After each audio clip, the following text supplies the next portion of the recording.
Hi everyone, today we are taking a 3D exploded version of Giens 0.5-inch aluminum AODD pump. First, remove the 8 top screws and the inlet manifold screws. Here you can see the valve bolts and seats, key components for process fluid control.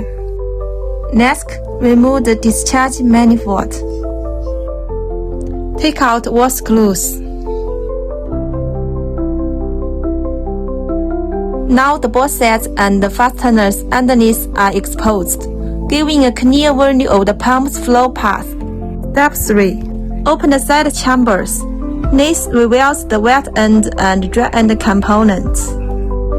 Diaphragms, pistons, and O-rings were essential for keeping the pump sealed and running smoothly. Precise design makes quality products. Finally, disassemble the central air section.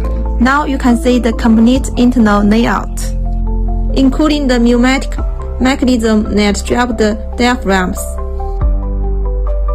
Despite its compact size, this pump delivers a max flow of 56 liters per minute, weighs just 7 kilograms, and features a 0.5-inch connection. Any technical problems, welcome to communicate with us.